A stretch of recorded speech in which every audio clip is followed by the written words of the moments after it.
Trideep Bhattacharya, President and CIO Equities at Edelweiss Mutual Fund. Trideep, hi, good to be speaking with you. Do you think the bulk of the problem and the correction is over? Or do you see still some fraud or still some time-wise correction which is left? So, thank you very much for having me on your show, and good afternoon to all viewers. I would say we have three issues. Two are unknowables, and one a cause for persistent worry. The unknowns are Trump and his policies, and the budget that lies in front of us. Those unknowables will be kind of, by and large, understood in a week from now. What we will be left with is basically the lingering earnings worry. And my sense is that's something to kind of, take a cognizance of. Since the beginning of fiscal year, we've seen an earnings cut of close to 10%. And broadly speaking, if you look at market corrections, a little bit here and there, but broadly it has been mirroring the earnings correction as well.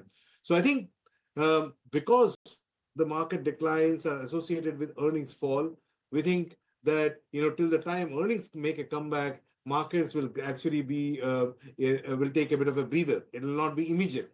And hence, we think that this time the correction might linger on a little bit longer.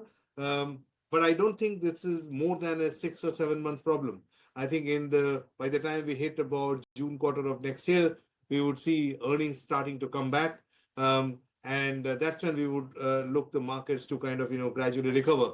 So maybe not an immediate respite, barring trading rallies, but not very long dated correction either.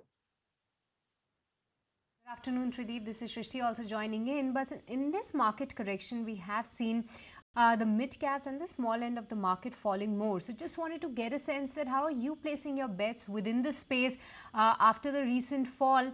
Is this a time to bet big on this particular space, or would you rather look forward to stick to the large caps in this uncertain environment? No, I think we are on the hunt even for mid and small caps, except that we are doing it in a more gradual manner rather than kind of going all bets in. We, as I said earlier, that this correction would actually take a bit longer to sort of come back because this is accompanied by earnings decline. So we have to see the earnings declines through, and then we will see acha din for markets overall. And hence, keeping that in mind, we have our hunting hat on with regards to not only mid and small cap, but also large caps.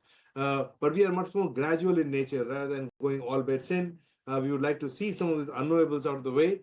And wherever earnings are relatively stronger, we are gradually increasing our bets all across between large, mid, and small. You are agnostic between the market capitalization bandwidth, but within sectors, where does the preference lie? Off late, where have you deployed more funds? Yeah. So I think in this weakness, we have added to some of the real estate names. We think that in the context of if we do get a rate cuts as we go through the year, they would actually stand to benefit from the same.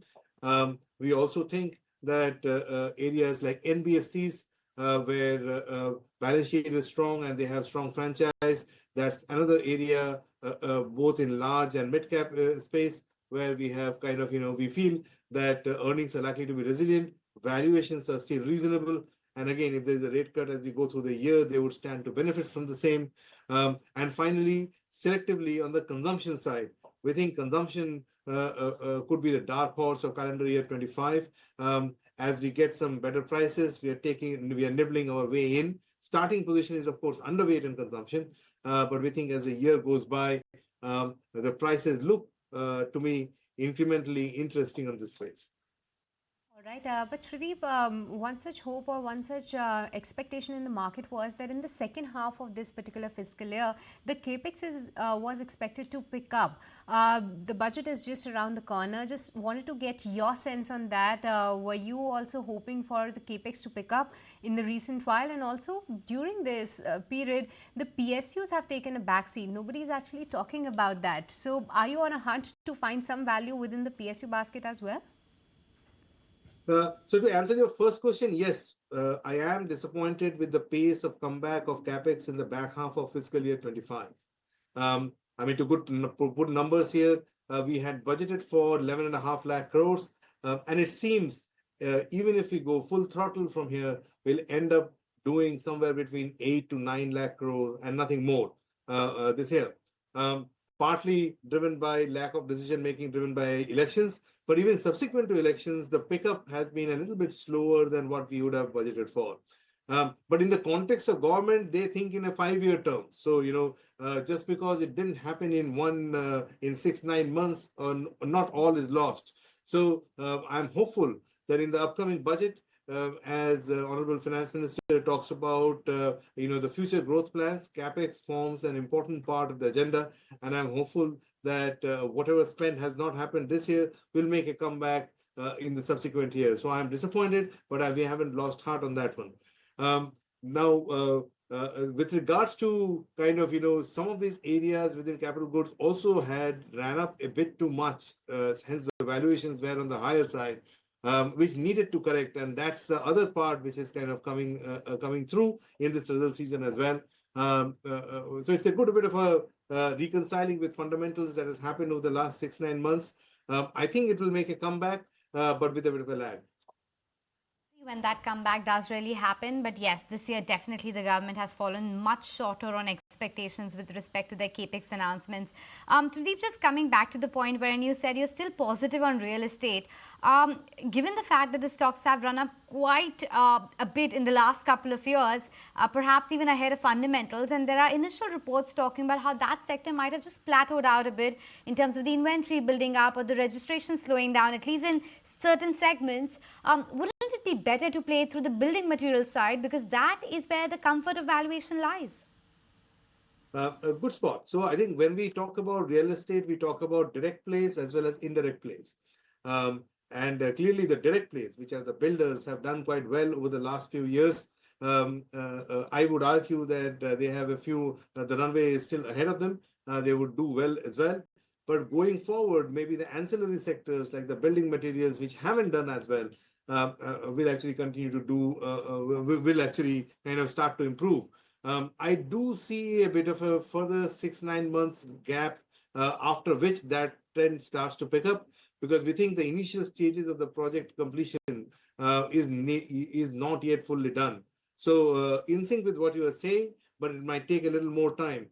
In the meantime, builders might continue to do well, particularly kind of, if the rate cuts happen, the relative attractiveness of real estate kind of tends to go up a little bit, and they would also stand to benefit from the same. So we, at the moment, from builders' perspective, we are a little more selective,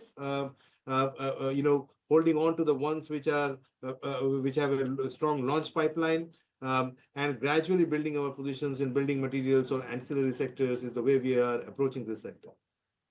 All right, but Trideep, in this recent market volatility, what we have seen is that even a bit of a disappointment, and the stocks were tanking way below than the expectation. And some of these high PE stocks were actually fighting more. Case in point being some of these new age tech companies from the likes of Paytm, Zomato, Dixon, where the growth numbers were actually very strong. The predictions were strong, but these were high PE counters.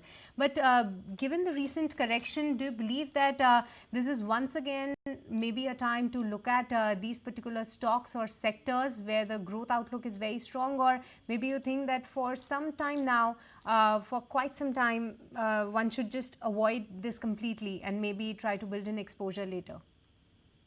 So while I can't comment on specifics, I do acknowledge that some pockets of growth, while the growth has been strong, the valuations, which is what I said earlier as well, valuations really kind of had shot up over the last couple of years, and we've seen a bit of a valuation reset in some of those pockets over the last few months.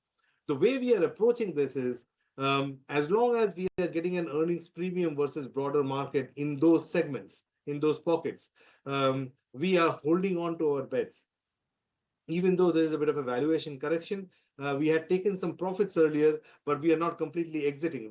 We believe that this valuation reset had to happen, but after the valuation reset, they are still good to go because on a relative basis, earnings growth here is at a meaningful premium to the broader market. But in those areas where we are seeing earnings softening, there we are kind of taking a dim view and exiting those areas, because there clearly kind of the downside could be quite meaningful. So in other words, particularly for high growth stocks, we are a little more selective than what we were earlier. This is the process that we have done over the last 6 months, not just immediately, and we'll continue to remain that way. Valuations, of course, one of the top criteria. Thanks so much, Trideep, for making time and speaking with us. News at the bottom of the screen that the recovery rally continues in the market. Let's see whether we hold on. If you like this video, then like, share and subscribe to ET Now.